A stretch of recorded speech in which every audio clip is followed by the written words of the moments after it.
Hello friends, welcome back to our YouTube channel at the rate personal tax. सबसे पहले तो आप सबको हैप्पी न्यू ईयर। क्योंकि ये वीडियो जो हम बना रहे हैं वो न्यू ईयर के ऊपर है।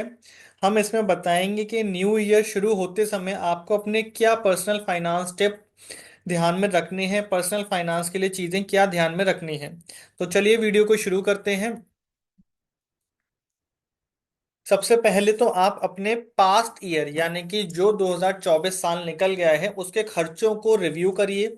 अपनी जो भी ऐप आप यूज करते हैं, आईएनडी मनी है या और भी जो भी आप ऐप यूज करते हैं उसको उसके हिसाब से उसको रिव्यू करिए। अपने बैंक स्टेटमेंट से रिव्यू करिए। आइडेंटिफाई करिए कि कहीं पर आपने ओवर स्पेंडिंग करी है, ज्यादा खर्चा किया है, या फिर कोई भी ऐसी टैक्स डेडलाइन मिस की है जिसकी वजह से आपको इंटरेस्ट पेनल्टी कुछ भी पे करना पड़ा है। तो उन सब चीजों को बहुत ध्यान से देखिए जिससे कि आप अगले यानी कि 2025 में इन सब चीजों का बहुत अच्छे से ध्यान रख सकें। अपने 30 मिनट कम से कम अपने एनुअल फाइनेंशियल रिव्यू पर लगाइए और उसमें देखिए कि आपने पूरे साल में फाइनेंशियली अपना कैसे परफॉर्म किया है। दूसरा, अपना बजट बनाइए, ऐसा बजट जो कि एक्चुअली वर्क करे। अपना 50-30-20 रूल जो कि नीड्स वांट सेविंग्स का रूल है उसको अपनाइए। वो क्या है हमने डिटेल में बताया है एक वीडियो में। हम उस वीडियो का लिंक आई बटन डिस्क्रिप्शन में डाल देंगे, आप उसको देख सकते हैं। जैसे कि मान लीजिए आपकी इनकम 50,000 रुपीज पर मंथ है, तो उसको अलोकेट कीजिए वाइजली, यानी कि अपनी नीड्स पर भी। नीड्स का मतलब होता है जो कि बहुत जरूरी है। वांट का मतलब जैसे कि आपको गाड़ी खरीदनी है, लग्जरी कार खरीदनी है। सेविंग्स, उसमें से कम 20% आपको सेव करना है टोटल में से। अब इसको कैसे आप कर सकते हैं? अपनी गूगल शीट में कर सकते हैं, YNAB एक सॉफ्टवेयर है, या फिर मिंट, ये सब बजटिंग के सॉफ्टवेयर हैं। एक इमरजेंसी फंड बनाइए। आप इस छोटे से स्टार्ट कर सकते हैं, जैसे कि आप 5,000 रुपये महीने सेव कर सकते हैं। वो इस इमरजेंसी फंड आपको मेडिकल इमरजेंसी में या किसी भी इस तरह की इमरजेंसी में हेल्प करेगा। उस फंड को आप हाई यील्ड सेविंग अकाउंट या फिर लिक्विड फंड में रख सकते हैं, जिससे कि वो इमीडिएटली आप विड्रॉ कर सकें। अपने टैक्सेस प्लान कीजिए, यानी कि ओल्ड रिजीम न्यू रिजीम आपके ऊपर क्या एप्लीकेबल होती है उसको सिलेक्ट करिए। उसके हिसाब जिसके हिसाब से आपके ऊपर कम टैक्सेस लगते हैं उसको एक्सप्लोर कीजिए। हमारे पास मल्टीपल वीडियोस है हमारे चैनल पर ओल्ड वर्सेस न्यू रिजीम के बारे में। हम उन वीडियोस का लिंक आई बटन डिस्क्रिप्शन में डाल देंगे, आप उन वीडियोस को देख सकते हैं। अगर आप ओल्ड टैक्स रिजीम आपके लिए सूटेबल है तो अपना सेक्शन 80C का डिडक्शन 80D और कहाँ कहाँ पर आप टैक्स सेव कर सकते हैं वो एक्सप्लोर कर सकते हैं। उसके लिए हमने एक सेपरेट वीडियो बनाई है जिसमें हमने बताया है 10 ways to save taxes other than section 80C। हम उस वीडियो का लिंक भी आई बटन डिस्क्रिप्शन में डाल देंगे। साथ के साथ हमने एक और वीडियो बनाई है जिसमें हमने बताया है कि कैसे आप बिना इन्वेस्टमेंट करे अपना टैक्स सेव कर सकते हैं। वो वीडियो का लिंक भी हम आई बटन डिस्क्रिप्शन में डाल देंगे। आप अपना form 16 form 26 AS regularly check कीजिए, क्योंकि उसमें अगर कोई भी आपकी इनकम या TDS होता है तो वो रिफ्लेक्ट करता है, उसको ध्यान में रखिए। Set smart financial goals. Smart financial goals का मतलब क्या होता है कि भाई आप अपने फाइनेंशियल गोल्स के लिए स्पेसिफिक रहिए, स्मार्ट रहिए। जैसे कि मान लीजिए कि आपको वेकेशन पर जाना है तो उसके लिए अलग से कुछ सेविंग करिए।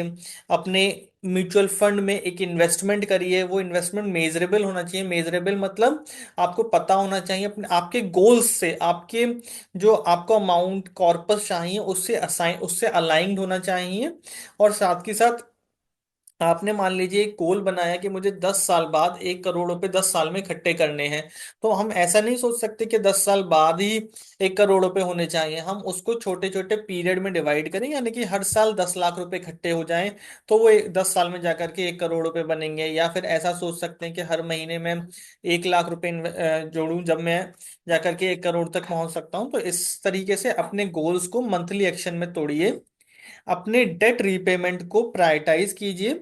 उसके लिए दो टेक्निक्स होती हैं, स्नोबॉल ये एवलेंचे मेथड। स्नोबॉल क्या, सॉरी, एवलेंचे मेथड क्या कहता है? The debt avalanche method involves making minimum payment on all debts and using extra funds to pay off the debt with the highest interest rate.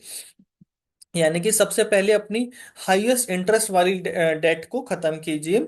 और snowball method कहता है minimum payment करिए debts पर, then paying off smallest debt before moving on the to the bigger one, यानी कि date के number कम करिए, छोटी छोटी डेट्स को खत्म करते जाइए और बड़ी डेट के पर ही एक तरीके से रुकिए।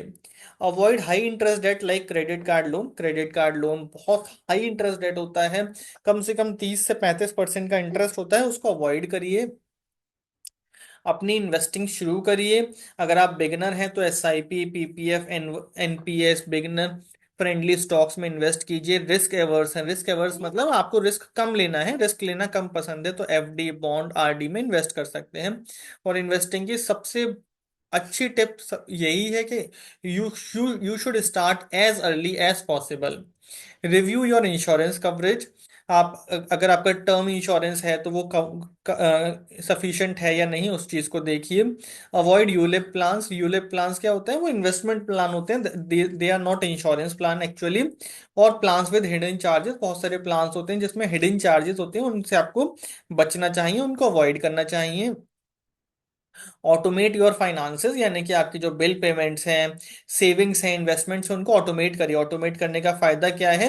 अगर आपके बिल पेमेंट्स ऑटोमेटेड रहेंगे तो आप उनको, उनके भूलने के चांसेस कम रहेंगे, उनके ऊपर पेनल्टीज कम लगेंगी। अगर आपकी सेविंग्स इन्वेस्टमेंट्स ऑटोमेटिक होंगी तो आपके पास अगर उनका कंट्रोल नहीं है, यानी कि मैनुअल नहीं है, तो आपकी वो अपने आप से चली जाएंगी। अगर आप मैनुअल रखते हैं तो आप उसको स्पेयर नहीं कर पाएंगे, आप हमेशा उसको डेफर करते रह जाएंगे कि भाई इस बार पैसे नहीं है तो इसको डेफर कर दीजिए।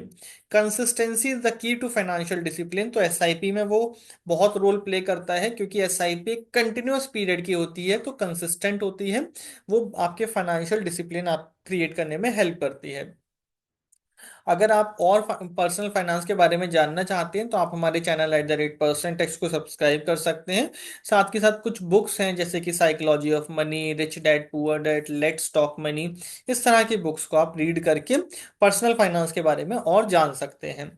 Thank you very much. हमारा एक छोटा सा वीडियो था जिसमें हमने आपको बताया कि आप न्यू ईयर में कैसे अपने पर्सनल फाइनेंसेस को हैंडल कर सकते हैं। सबसे जरूरी है पिछले साल की स्पेंडिंग देखना, इस साल के लिए बजट क्रिएट करना और इन्वेस्टिंग स्टार्ट करना। अपने 2025 के फाइनेंशियल गोल्स को आप हमारे पास कमेंट्स में बता सकते हैं, जिससे कि और लोग उससे मोटिवेट हो, इंस्पायर हो। आप हमारे चैनल को इस तरह की और पर्सनल फाइनेंस टिप्स के लिए सब्सक्राइब कर सकते हैं और हमें बता सकते हैं कि आप हमसे और किन टॉपिक्स के ऊपर वीडियोस चाहते हैं। Thank you very much.